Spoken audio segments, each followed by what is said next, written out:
A paz, capítulo 42.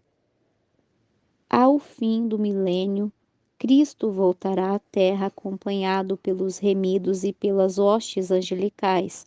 Ordenará aos ímpios mortos que ressuscitem para receber sua sentença.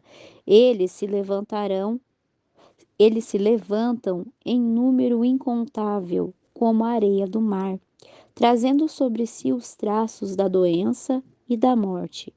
Que contraste com aqueles que participaram da primeira ressurreição. Todo olho se volta para ver a glória do Filho de Deus. Em uma voz, o vasto exército dos ímpios exclama: Bendito é o que vem em nome do Senhor. Não é o amor que inspira essa declaração. A força da verdade impulsiona as palavras dos lábios relutantes. Assim como os ímpios desceram à sepultura, eles saem com o mesmo ódio a Cristo e o mesmo espírito de rebelião. Não terão um novo tempo de graça durante o qual possam remediar sua vida passada. O profeta explica: Naquele dia os seus pés estarão sobre o monte das oliveiras, e o monte se dividirá ao meio. Ao descer do céu, a nova Jerusalém repousa sobre o local preparado para ela. Cristo, seu povo e os anjos entram na cidade santa. Enquanto foi impedido de realizar suas obras de engano, o príncipe do mal sentiu-se miserável e abatido. Mas quando os ímpios mortos ressuscitam e ele vê as vastas forças a seu lado, suas esperanças revivem. Satanás decide não desistir do grande conflito, está prestes a reunir os perdidos sob sua bandeira. Ao rejeitar a Cristo, os ímpios aceitaram o domínio do líder rebelde e estão prontos para cumprir sua vontade, no entanto, em conformidade com suas primeiras práticas. Ele não reconhece ser Satanás. Afirma ser o verdadeiro dono do mundo, cuja herança lhe foi tirada injustamente. Apresenta-se como um redentor, garantindo aos seus iludidos súditos que foi seu poder que os tirou da sepultura. Satanás fortalece os fracos e inspira a todos com sua energia. Ele se propõe a conduzi-los em batalha para tomar posse da cidade de Deus. Aponta para os milhões incontáveis que ressuscitaram dos mortos e declara que, como líder deles, é muito capaz de retomar seu trono e reino. Por entre a vasta multidão estão muitos que pertenceram à linhagem de excepcional longevidade que existiu antes do dilúvio. Pessoas de grande estatura e intelecto elevado, cujas obras extraordinárias levaram o mundo a idolatrar sua genialidade, mas cujas crueldades e práticas perversas fizeram Deus eliminá-los de sua criação. Há reis e generais que nunca perderam uma única batalha. Na morte, esses líderes não sofreram nenhuma mudança. Ao sair do túmulo, são impulsionados pelo mesmo desejo de conquistar que os governava quando morreram. O ataque final. Satanás consulta esses homens poderosos. Eles afirmam que o exército dentro da cidade é pequeno em comparação com o deles e pode ser derrotado. Engenheiros habilidosos constroem armas de guerra. Líderes militares recrutam os homens guerreiros, formando companhias e divisões. Por fim, é dada a ordem de avançar e a multidão inumerável marcha adiante em um exército que as forças combinadas de todas as eras jamais conseguiriam igualar. Satanás lidera o combate com reis e guerreiros logo em seguida. Com precisão militar, as densas fileiras avançam pela superfície desgastada da terra até a cidade de Deus, por onde Por ordem de Jesus, as portas da Nova Jerusalém são fechadas e os exércitos de Satanás se preparam para o ataque. Então Cristo aparece à vista de seus inimigos, bem acima da cidade, em uma base de ouro polido. Há um trono. O Filho de Deus senta nesse trono e a seu redor estão os súditos do seu reino. A glória do Pai eterno envolve o Filho. O resplendor de sua presença flui para além dos portões, inundando a terra com brilho. Mais perto do trono estão aqueles que foram zelosos pela causa de Satanás, mas que, retirados como tições do fogo, seguiram o Salvador com intensa devoção. Em seguida estão não apenas aqueles cujo caráter foi aperfeiçoado, embora cercados por falsidade e descrença, e que honraram a lei de Deus quando o mundo a invalidou, mas também os milhões de todas as eras que sofreram martírio por sua fé. Além deles se vê uma grande multidão que ninguém podia contar, de todas as nações, tribos, povos e línguas, com vestes brancas e segurando palmas. Sua batalha terminou, a vitória foi conquistada. O ramo de palma é um símbolo de triunfo e as vestes brancas consistem em um emblema da justiça de Cristo que agora lhe pertence. Em meio a toda a vasta multidão, não há ninguém que atribua a salvação a si mesmo por méritos da própria bondade. Não falam nada sobre os que sofreram. O tema central de cada hino é a salvação ao nosso Deus e ao Cordeiro. A sentença. Na presença dos habitantes da terra e do céu, reunidos, acontece a coroação do Filho de Deus, reconhecido como governante com majestade e poder supremos. O Rei dos Reis pronuncia a sentença sobre os rebeldes que transgrediram sua lei e oprimiram seu povo. Viu um grande trono branco e aquele que nele estava sentado. A terra e o céu fugiram da sua presença e não se encontrou lugar para eles. Vi também os mortos grandes e pequenos em pé diante do trono, e livros foram abertos. Outro livro foi aberto, o livro da vida. Os mortos foram julgados de acordo com o que tinham feito, segundo o que estava registrado nos livros. Quando os olhos de Jesus contemplam os ímpios, estes tomam consciência de todo o pecado que haviam cometido até então. Veem como deixaram o caminho da santidade, as tentações sedutoras que os encorajaram a condescender com o pecado, os mensageiros de Deus que desprezaram as advertências, que rejeitaram as ondas de misericórdia, que seu coração teimoso e obstinado mandaram embora. Tudo aparece como se estivesse escrito com letras de fogo. Acima do trono vem a cruz, como em visão panorâmica, assistem às cenas da queda de Adão e os passos seguintes do plano da redenção. O nascimento humilde do Salvador, sua vida simples, seu batismo no Jordão, seu jejum e a tentação no deserto, seu ministério que trouxe bênçãos do céu à humanidade, os dias coroados por atos de misericórdia, as noites de oração nos montes, as conspirações da inveja e maldade com que eram retribuídos seus benefícios, sua misteriosa agonia no Getsemane, ao sentir o peso dos pecados do mundo, sua traição e entrega à turba assassina, os acontecimentos daquela noite de horrores.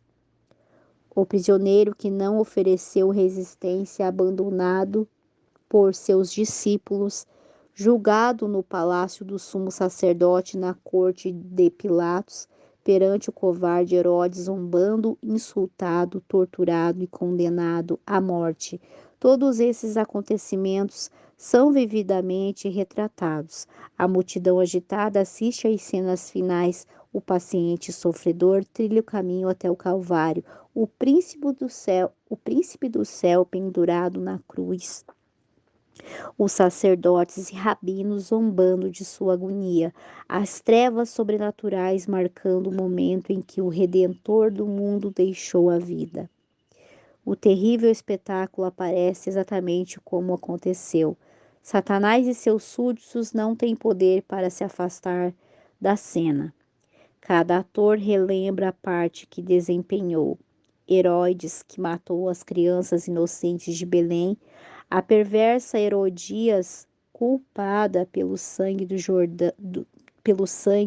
de João Batista, o fraco e o político Pilatos, os soldados zombeteiros, a multidão irada que gritou: caia seu sangue sobre nós e nossos filhos. Todos tentam sem sucesso se esconder da majestade divina de sua face, ao passo que os remidos lançam as coroas aos pés do Salvador, exclamando: ele morreu por mim. Ali está Nero, monstro da crueldade e dos vícios, assistindo à exaltação daqueles cristãos em cujo sofrimento de morte ele encontrava prazer satânico. A mãe dele testemunha a própria obra, vendo como os maus traços, as paixões que sua influência e seu exemplo encorajaram, deram fruto por meio de crimes que fizeram o mundo estremecer. Ali estão os sacerdotes e líderes católicos que alegaram ser embaixadores de Cristo, mas usaram a tortura, o calabouço e a fogueira para dominar seu povo fiel. Ali estão os orgulhosos papas que se exaltaram acima de Deus e acusaram e ousaram tentar mudar a lei do Altíssimo. Esses supostos pais da igreja têm uma conta a acertar com Deus. Vem tarde demais que o onisciente faz questão de sua lei. Descobrem agora que Cristo identifica seus interesses com seu povo sofredor. Todo mundo mau é acusado de traição ao governo do céu. Os perdidos não têm ninguém para defender sua causa, não têm desculpas, e Deus pronuncia contra eles a sentença de morte eterna. Os ímpios veem aquilo que perderam por sua rebelião, tudo isso, exclama o pecador perdido, poderia ser meu. Por que fui tão cego? Troquei paz, felicidade e honra por miséria, desgraça e desespero. Todos veem que Deus é justo ao excluí-los do céu. Por meio de sua vida, declararam: não queremos que este homem seja nosso rei, derrotado para sempre. Atônitos, os ímpios assistem à coroação do Filho de Deus. Vêem em suas mãos as tábuas da lei divina que desprezaram, testemunham o irromper de adoração dos salvos, e à medida que os sons da melodia chegam às multidões que estão fora da cidade, todos exclamam: justos e verdadeiros são os teus caminhos, ó Rei das nações. Prostrados com o rosto em terra, adoram o príncipe da vida. Satanás parece paralisado. No passado ele havia sido um querubim guardião, então ele lembra o quanto perdeu. Foi eternamente excluído do concílio onde antes era honrado. Vê agora outro de pé junto ao Pai, um anjo de presença majestosa. Sabe que a exaltada posição daquele anjo poderia ser sua. A memória recorda como o céu era para ele em sua inocência, a paz e o contentamento que sentia até sua rebelião. Relembra sua obra em meio à humanidade e suas consequências, A hostilidade de uma pessoa ou de um grupo em relação a outro, a terrível destruição da vida e os tronos derrubados, as revoltas, os conflitos e as revoluções recorda seus constantes esforços para se opor à obra de Cristo. Ao olhar para o fruto de seu trabalho, só vê fracasso. Vez após vez, no decorrer do grande conflito, foi derrotado e forçado a ceder. O objetivo do grande rebelde sempre foi provocar que o governo de Deus era responsável pela rebelião. Ele levou grandes multidões a aceitar essa versão do grande conflito por milhares de anos. Esse chefe da conspiração vendeu mentiras como se fossem verdades. Chegou o momento em que todos verão a história e o caráter de Satanás. Em seu último esforço para tirar Cristo do trono, destruir seu povo e tomar posse da cidade de Deus, o arquieganador é completamente desmascarado. Aqueles que se uniram a ele verão o fracasso absoluto de sua causa. Satanás reconhece que sua rebelião voluntária o tornou inapto para o céu. Exercitou seus poderes para guerrear contra Deus. A pureza e a harmonia do céu seriam uma suprema tortura para ele. O inimigo se prostra e admite a justiça de sua sentença. Cada pergunta sobre a verdade e o erro no longo conflito está agora completamente respondida. O universo inteiro viu as consequências da rejeição à lei de Deus. Por toda a eternidade, a história do pecado servirá de testemunho de que a felicidade de todos os seres que o Senhor criou depende da existência de sua lei. O universo inteiro, tanto os leais quanto os rebeldes, em uma voz declarará: justos e verdadeiros são os teus caminhos, ó Rei das nações. Chegou a hora de Cristo ser glorificado acima de todo nome pela alegria apresentada diante de si, para que pudesse trazer muitos filhos e filhas para a glória. Ele suportou a cruz. Jesus contempla os remidos, renovados em sua própria imagem. Observa neles o resultado dos labores de sua alma e fica satisfeito. Em uma voz que todos, justos e ímpios, conseguem ouvir, ele declara: vejam o que meu sangue comprou. Por este sofri, por estes morri. O fim dos maus. O caráter de Satanás permanece o mesmo. A rebelião surge novamente como uma enchente furiosa, determina-se a não abrir mão da última batalha desesperada contra o Rei do Céu, dentre todos os incontáveis milhões que ele arrastou para a rebelião. Nenhum se propõe a seguir sua aliança. O mesmo ódio a Deus que inspira Satanás enche os ímpios, mas eles percebem que a sua causa não tem esperança, porque você pensa que é sábio, tão sábio quanto Deus. Trarei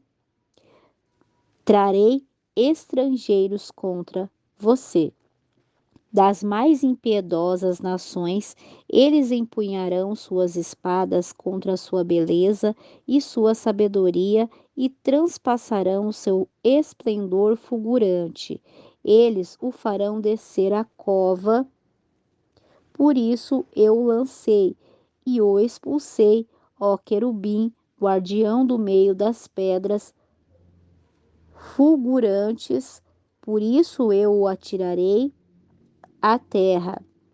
Por isso eu o atirei à terra. Fiz de você um espetáculo para os reis. Por isso fiz sair de você um fogo que o consumiu e reduzi você às cinzas no chão, à vista de todos os que estavam observando. Chegou o seu terrível fim. Você não mais extinguirá. Você não mais existirá. O Senhor está indignado contra todas as nações sobre os ímpios. Ele fará chover brasas ardentes e enxofres incandescentes, vento ressecante é o que terão.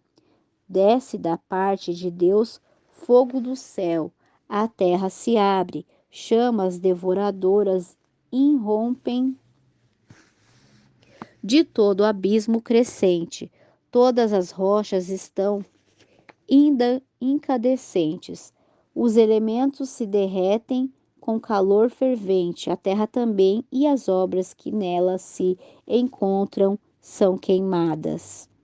A superfície da terra parece uma única massa fundida, um vasto e fervente lago de fogo. Será o dia da vingança do Senhor, ano de retribuições pela causa de Sião. Os ímpios são castigados conforme o seu procedimento. Satanás sofrerá não só pela própria rebelião, mas também por todos os pecados que levou o povo de Deus a cometer. Nas chamas, os ímpios finalmente serão destruídos. Raiz e ramo, Satanás, a raiz, seus seguidores, os ramos.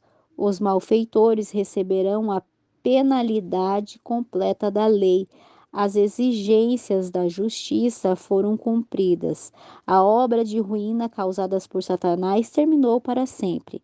As criaturas de Deus estarão para sempre livres de suas tentações. Enquanto a terra está envolta pelo fogo, os justos estão seguros na cidade santa. Para os ímpios, Deus é um fogo consumidor, mas para seu povo ele é escudo. O eterno lar. Vi novos céus e nova terra, pois o primeiro céu e a primeira terra tinham passado, e o mar já não existia. O fogo que consome os ímpios purifica a terra. Cada traço da maldição é eliminado. Nenhum inferno a queimar eternamente manterá os resgatados pensando nas terríveis consequências do pecado. A única lembrança do mal. Só um lembrete permanece. Nosso Redentor sempre levará as marcas de sua crucificação. Esses serão os únicos traços da obra cruel do pecado que persistirão ao longo das eras eternas. As feridas do Calvário revelarão seu louvor e declararão seu poder. Cristo garantiu a seus discípulos que foi preparar um lar para eles na casa do Pai. A linguagem humana é incapaz de descrever a recompensa dos justos. Somente aqueles que virem e conhecerão de verdade.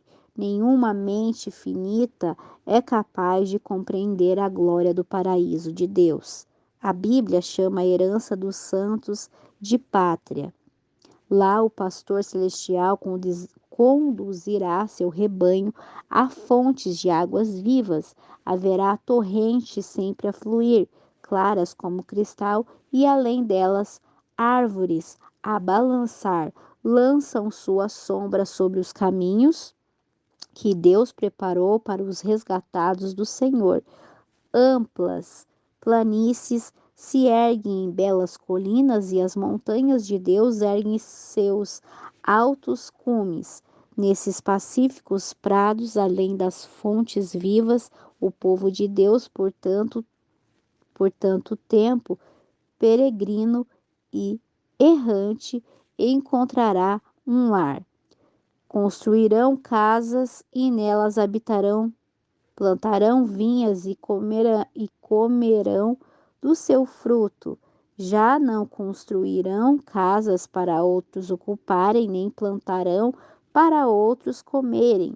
Os meus escolhidos esbanjarão o fruto do seu trabalho, o deserto e a terra ressequida se regozijarão, o ermo exultará e florescerá como a tulipa. O lobo viverá com o cordeiro, o leopardo se deitará com o bode, e uma criança os guiará. Ninguém fará nenhum mal, nem destruirá coisas algumas em todo o meu santo monte. Não existirá dor no céu, não haverá mais lágrimas nem funerais. Não haverá mais morte, nem tristeza, nem choro, nem dor, pois a antiga ordem já passou. Nenhum morador de Sião dirá: estou doente.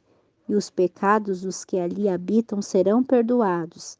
Ali está a Nova Jerusalém, a capital da nova terra glorificada. O seu brilho, o seu brilho era como o de uma joia muito preciosa, como jaspe, clara como cristal. As nações andarão em sua luz e os reis da terra lhe trarão a sua glória. O tabernáculo de Deus está com os homens com os quais ele viverá. Eles serão os seus povos, o próprio Deus estará com eles e será o seu Deus. Na cidade de Deus não haverá mais noite, não haverá cansaço. Sempre sentiremos o frescor da manhã e sempre estaremos distantes de seu fim. A luz do sol será superada por um resplendor que não é dolorosamente ofuscante, mas excede sem medida o brilho do meio-dia. Os remidos andarão na glória do dia perene. Não vi templo algum na cidade, pois o Senhor Deus Todo-Poderoso e não o Cordeiro são o seu templo. O povo de Deus terá o privilégio de interagir livremente com o Pai e o Filho. Agora vemos a imagem de Deus como algo em espelho, mas então o veremos face a face, sem um véu entre nós para obscurecer. O triunfo do amor.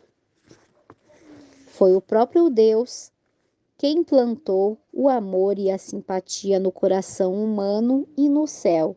Esses sentimentos encontrarão suas mais doces e verdadeira expressão.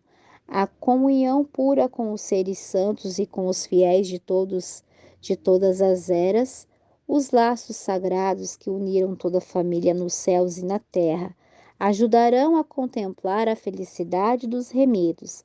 Ali, com delícias que não terão fim, a mente dos imortais estudará as maravilhas do poder criador, os mistérios do amor redentor. Cada aspecto da mente será desenvolvido e cada capacidade ampliada. O aprendizado não esgotará as energias. Os remidos poderão desenvolver as mais grandiosas iniciativas, alcançar seus mais elevados objetivos e cumprir suas mais nobres ambições.